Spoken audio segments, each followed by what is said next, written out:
Hello everyone, I welcome you all to our first online podcast. Today we'll be having a conversation with Mr. Sumanth Makam from National IAS Academy. Okay. First of all, Sumanth, how are you? I'm doing great, Varun. Thank you for this invitation. Okay. Please tell us about your National IAS Academy.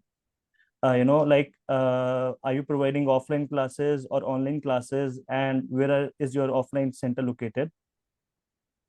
Please tell us about it. Yes, sure.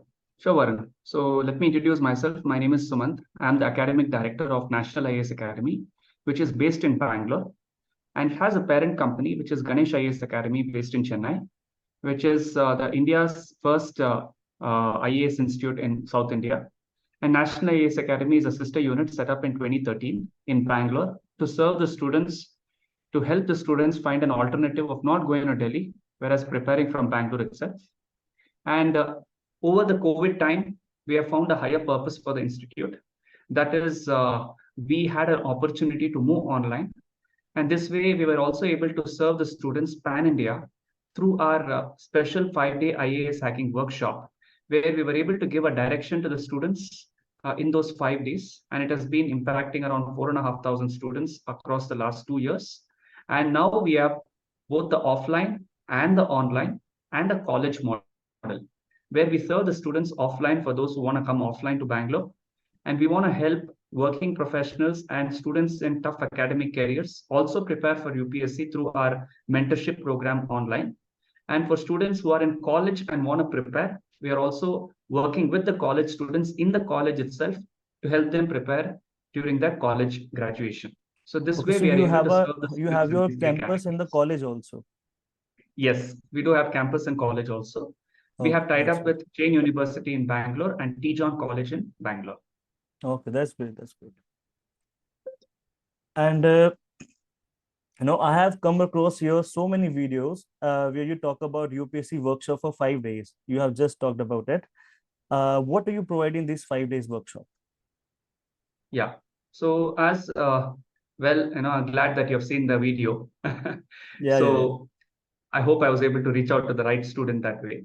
So Of this course, of course. 5 days workshop, as I told you, was something that originated as a possibility during the COVID time, where everything got shut during COVID, and we had to move or find a possibility to reach out to students differently. And that's when we found a higher purpose with this 5-day IAS hacking workshop, where a student need not invest lakhs together to realize what this exam is. So we had two intentions with which we started this 5-day IAS hacking workshop. One, to give a clarity whether this is the right path for the student.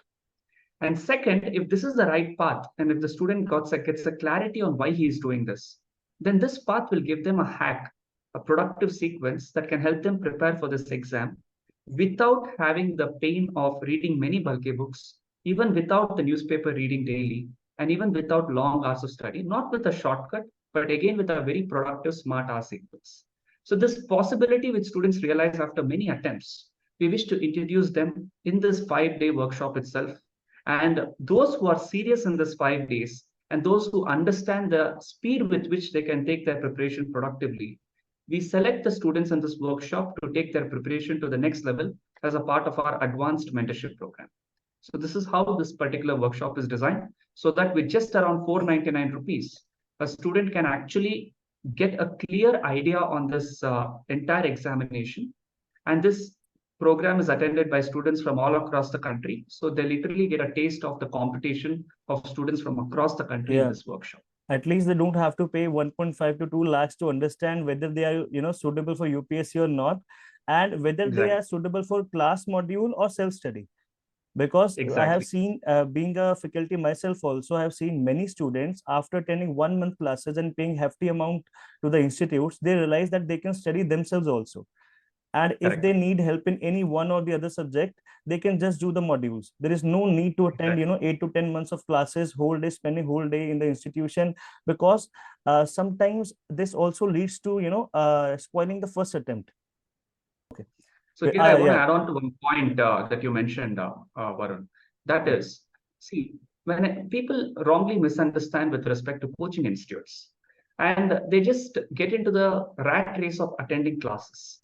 but rather they fail to understand the holistic journey of the program and how to use the mentor and the coaching institute as a leverage to take their preparation to next level. So what this workshop aims to do is to give them the bigger picture of this exam, why they are doing what they are doing. To give you a simple instance, what is meant by current affairs? Many students don't know. They just feel that it's just reading a newspaper, and they get into the blind practice of reading a newspaper, but they're not understanding, but they have to read it and they're just doing it. So how exactly to holistically see this exam and how to make this preparation of UPSC a empowering experience rather than a disempowering experience. That's what we aim to show as a part of this workshop. And we aim at giving transformation and not information. And today, this is another problem. You might resonate with what I'm saying because we never had this amount of abundant resources available online ever. So there is abundant amount of resources available online, thousands of YouTube channels, a lot of information all around. Information is there, but transformation is missing. So what we aim to do in this workshop is to give that. Yes. Okay. Okay, Sumanth. In your videos, you talk about borrow your mentors or teachers' excellence in saving your time for UPSC preparation. Please throw some light over it. Yes. So I call this concept famously as time compression. So Varun, all of us have 24 hours in a day. And if you see the world's most successful people in any domain, they are really successful. And if you see, they have the same amount of time that you and I have. So if I have to accelerate my success in the limited amount of time, we need to be smart. How to be smart? There's someone out there already gone through the grind, figured out the methods, figured out the possibilities, and I've also threaded the path. Would you like to be taking things in a hard way by you discovering things all over again? Or would you like to just borrow the excellence and improvise on that? Why would you like to do the same common? This is the actual mentorship, which I wanted that students should have in UPSC. Because these days we have seen mentorship word is being misused. How? If we see the advertisement of the institutes, earlier also they were selling the test series. Earlier also they were selling the courses. Now they have just added the word mentorship. And in those institutes, I have experienced and I have heard from many students, mentorship is just on the papers. Just to lure the students, they are adding a new word, mentorship, but the actual mentorship, teachers don't have time to provide that. They don't have experienced mentors to provide that. Right. So when I say a mentorship program, why you should be a part of a coaching has three important reasons. It's not just for classes. People mistake a coaching to be just a class or a mentorship to be just a class. Wrong. The three important reasons why you must be a part of a coaching setup or a mentorship is, number one, for productivity. So when you're here in a particular institute, we will teach you techniques of how you can cover a 10-hour task in just 4 hours. There are productive techniques involved. Second, accountability. So this is a long marathon. Never in your life you would have studied for so long. So when you're going on a long journey, it's important that there's someone checking upon you. It's important that you have someone to rely upon. So accountability is the second reason. And third most important thing, Varun, is that you are a social being and you are a product of the surrounding.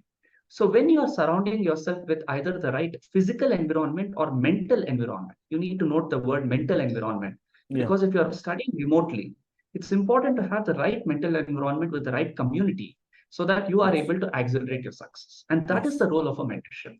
So what we do as a part of our academy is we have a daily academic mentor who sits on a study huddle in the morning at 6 to 7:30 along with the students in a study huddle session where the students will come together as a community and sit and study by declaring their targets as per the direction given to them.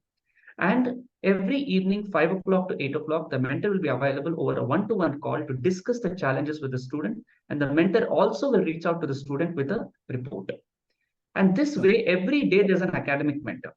But remember, academics is not the only solution.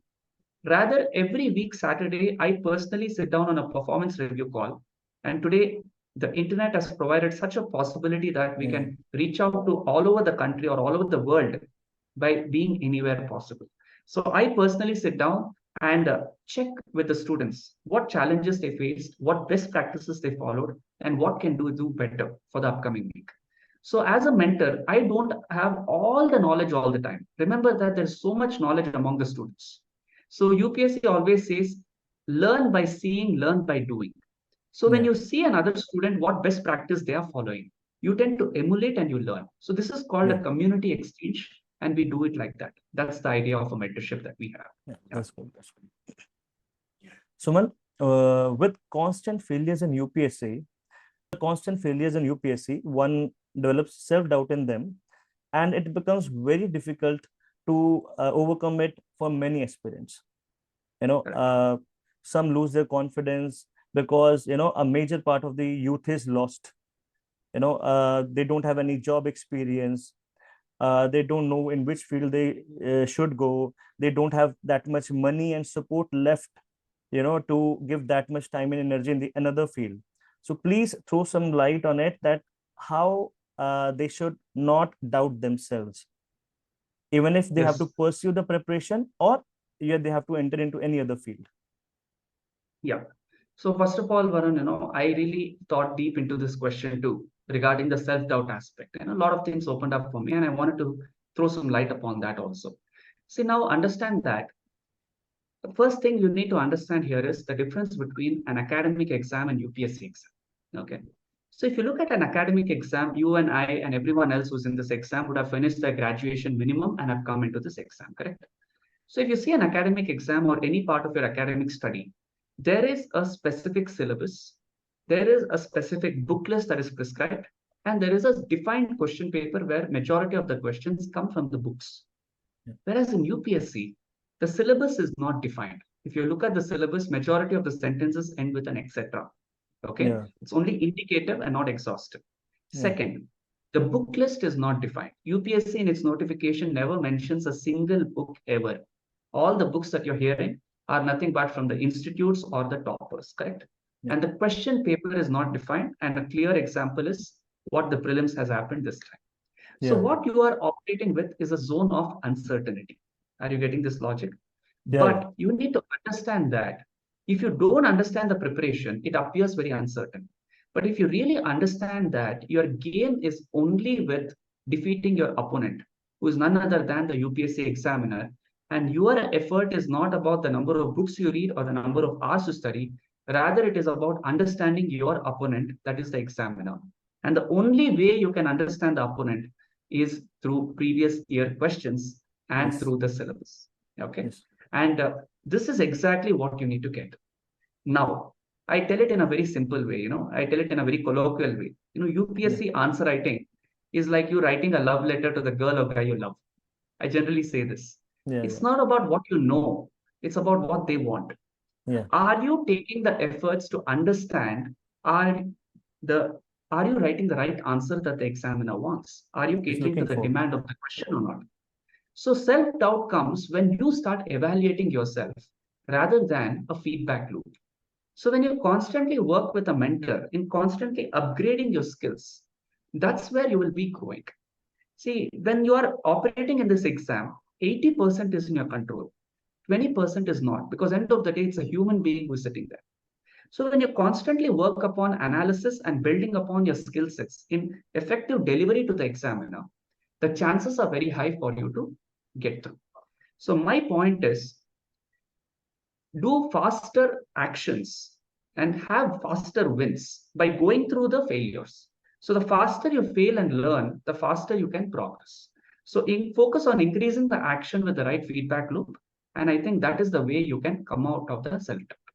And here, one thing I like to tell is that UPSC is a vicious cycle. Yeah. And you need to understand that, understand why you have come into this domain. Okay. That is really important. The entire preparation begins from the why. Why are you here? There are so many parts. Why UPSC? If your reason is strong for what you have, whatever might be the reason, it doesn't matter. Does that matter to you? That only matters. If the why is strong, I would recommend a student to give a maximum of 2 attempts in this exam if he is preparing full time. Okay, not more than that. And beyond that, I would recommend them to carry on with their career and go on with their skill development. Yes. Because once you prepare your notes, then it's all about the practice. This is what they need to understand. Yeah. So I recommend not to give up. Rather, create a system in a way where they constantly build upon the skills. A student, if they are properly preparing, there are very high chances that they can crack in max 2 attempts. That's what I would recommend. And with the passing time, lack of money is lack of money also becomes an issue for many aspirants, right? And when you have Absolutely. a constantly burden of how to manage your expenses, you cannot focus that much as you used Yes. to focus in your first or the second attempt, Yes. right? So one can You're have a absolutely right. backup after some point of time if you still want to continue your preparation, right? Yes. You're absolutely And right. So that here, one point I want to add. I call this as the psychological comfort.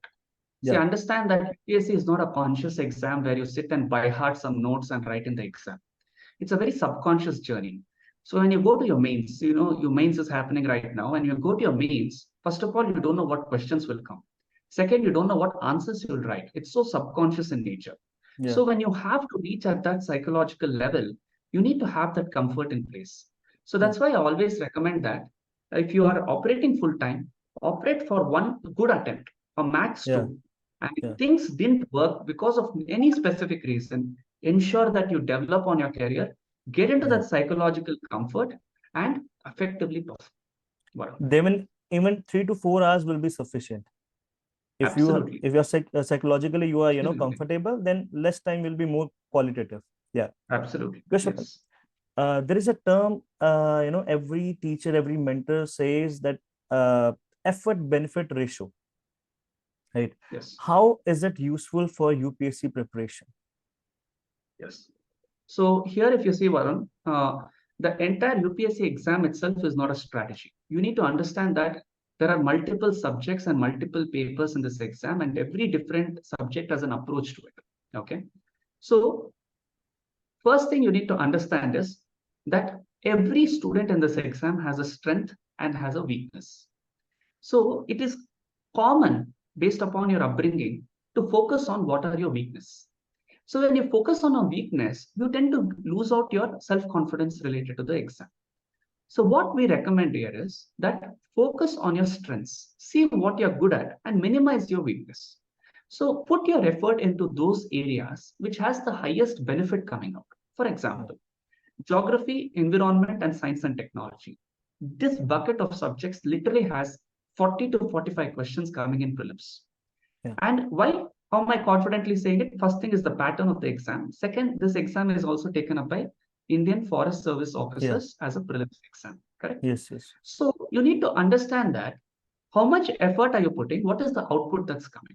Versus if you take a subject like, let us say, history, you're studying, let's say, 600-page book on modern history, and you're getting 2 to 3 questions from that. Is it worth that effort? yeah, Is something that you need to check. So yeah, always ensure that you put the effort in the places that gives the maximum benefit. So that angle, when you are able to work, that is when it will give you the maximum success. See, why is UPSC? So what I'm referring to is for success in this exam, it's important that you put the right efforts in the right places because UPSC exam is similar to the work that you're doing later. For example, if you're appointed as a district collector, you see the entire district is there and there's a lot of work to do.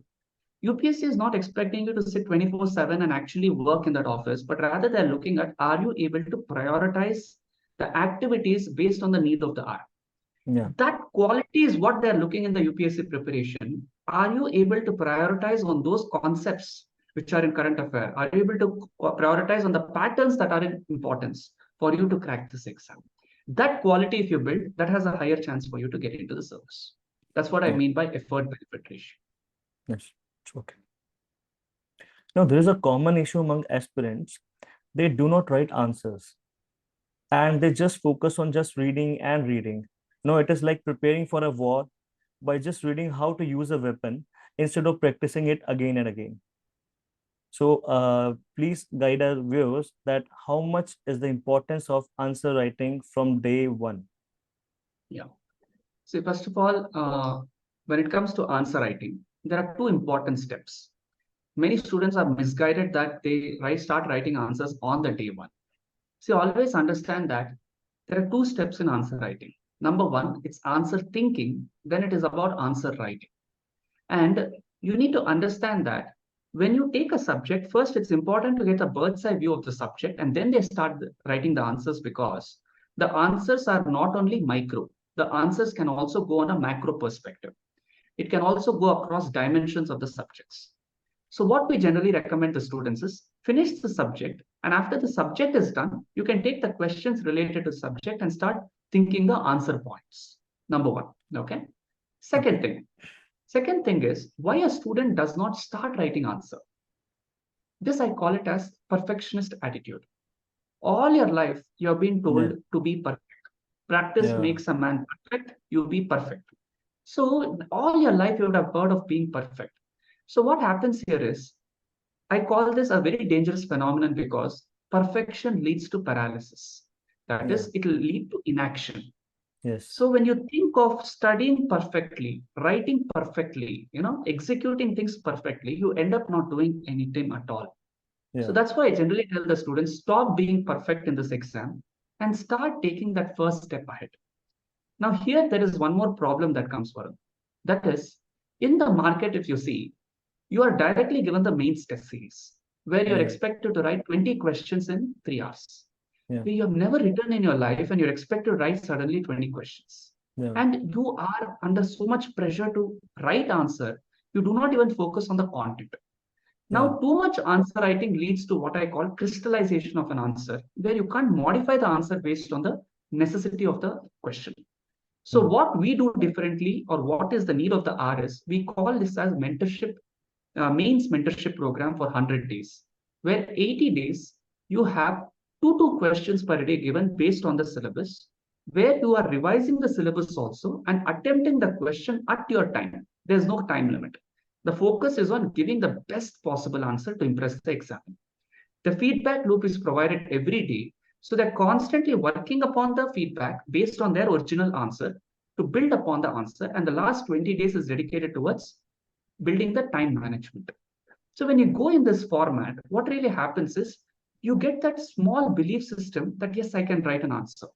By 40th day, you'll have so much confidence that give me any question, I can write a reasonably good answer. That Yeah. confidence, if you're able to get how to build the templates, the stop points, the presentation skills, you can write an answer for any question in this Excel. It's not about the knowledge end of the day, it is about the skill of presentation. So this format, if a student follows based on previous year questions, I would recommend, it will help them come out of the answer writing phobia. Because if you constantly challenge your mind, and if you're constantly losing out on that, remember, this mind here is to protect you. If it's causing so much pain for you, your mind will go into a loop that you don't do things that causes you pain. So they end up doing what gives pleasure, that is reading. They only keep reading, and they'll never do the painful part, which will hurt them in the end. That's Okay. my observation to this answer, right? Yeah. So when prelims is over and the aspirants who don't clear the prelims, most of them are lost and they don't have any strategy ahead. They waste their next 3 to 4 months, while actual means is going on. And they get serious around December or January, and same cycle gets repeated every year. So what kind of strategy, according to you, a prelims failed aspirant must apply to save their time and save their next attempt? Absolutely. You have pointed out a very valid point, Varun. So here you need to understand that UPSC is a cycle, and the cycle should never be stopped. Okay. What is the cycle I'm referring to? The first stage of the cycle would involve preparation of their notes, linking it to previous year questions, and getting onto the prelims test series at the earliest. Okay. Here there is another stage called current affair, but I'll touch upon that later. The first basic thing that they can do is focus on their notes, connect it to previous year questions, get into the prelims test series. Generally, a student will write approximately 20 to 30 prelims test series before they get on to prelims. Now, when they get on to prelims, there are two possibilities. One, a student might crack prelims. Second, they might not crack prelims. Here you need to understand that no matter what happens in prelims, they have to get on to the mains preparation. Why is it? Because they're brimming with information after writing close to 20 to 30 tests related to prelims. And it's really important for them to channel their journey into the mains answer writing. That's when they get a broader perspective to this exam. And I generally recommend the students to complete the cycle of preparation no matter what. You are writing your mains. If you're selected, you're writing it within the hall. If you're not selected, you're writing it outside and Yes. submitting to your mentor. Yeah. Simple as that. And post your mains, I would even recommend a student to please prepare close to 2,500 questions on their DAF and start answering them. So Yeah. when you complete the whole cycle, Varun, what really happens is you get a holistic understanding of the exam. Yeah. Opinion that you build on anything is interview. The arguments is means. The facts and the concepts are prelims. So things are like a funnel. So if you are prepared well with your means with respect to answer writing and study, your next prelims attempt will be much better. If you don't do this and wait for the next prelims, you end up in the same place again. And if you don't clear for the second time of prelims, it takes tremendous amount of willpower for you to get back on track. Why would you like to do that mistake? Channel Yeah. the entire momentum rightly. And first of all, no one can exactly tell you whether you will clear or not with respect to prelims because the cutoffs will vary. And you need to understand that if you waste your time waiting for the result, it will take 20, 25 days after your prelims. You're ending up wasting a precious time. So please complete one complete cycle no matter what happens. Post that, you can decide how you want to take the journey. That's my recommendation. Yeah. Okay, now we can say that we had some subjective means podcast. Now we'll have a prelims type of podcast. Well, I'll ask you some questions and you have to just answer in one line, very quickly. Yeah. First of all, Suman, tell me one thing you want to change about UPSC.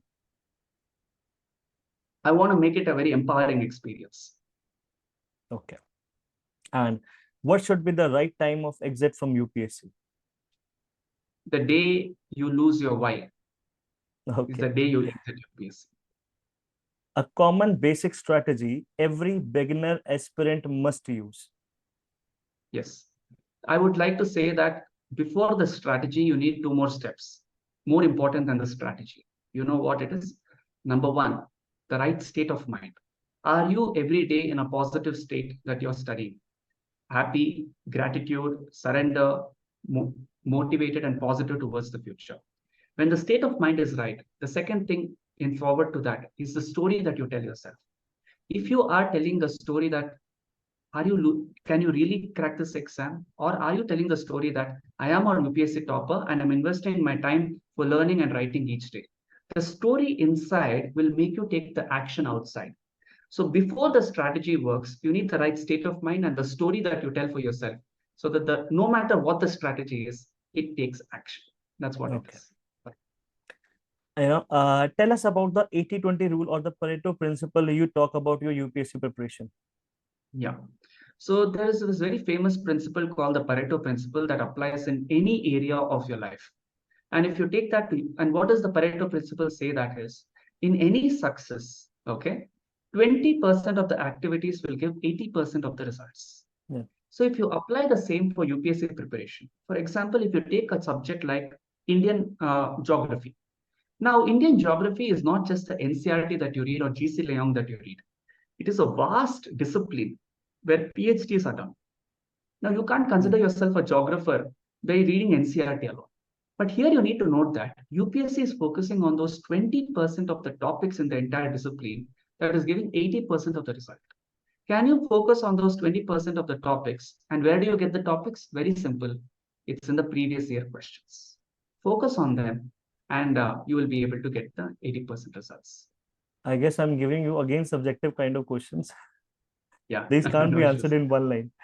Yeah. Okay. And last question I would like to ask you, tell us about some basic parameters by which an aspirant must check themselves from time to time whether they are on right track or not. Yeah. So the first thing they must check, do they have the syllabus next to them? Number one. Yeah. Okay. The second thing, please look around the study table. Are the number of books increasing on your study table? That means you're not seriously preparing for the exam. Yeah. Because end of the day, it's not the books that you need, it's the notes that you need, which you have made, not that you have taken as value-added material. Because end of the day, what this brain remembers is what you have written in your handwriting. So focus Yeah. on these two. That means you're on the right track to preparation. Okay, with this, Sumanth will be ending a podcast, and it was actually very much amazing. And I really wish that maximum number of students should attend your 5-day workshop at least, because at least this will give them direction. This will help them make a decision whether they, and these workshops shouldn't be just for a beginner. Even the person who is in the process and losing some motivation and is not able to decide whether to continue or to stay in UPSC preparation, even they should attend that workshop, right? Instead of we all have, I think many have experienced wasting a lakhs of money and then getting that information which you might be able to provide in your 5 days workshop. So Sumanth, with this we end this podcast, and again thank you very much for giving your so much time to us, and it was really a very learning experience. Thank you, Varun. I enjoyed the questions, and my gratitude on behalf of the students for the initiative. Surely you're throwing more light for students who are investing not just their money, but their time and energy into this exam. I hope your initiative gives them a right track for them to crack their exam and realize their dreams. Thank you. Oh, thank you so much.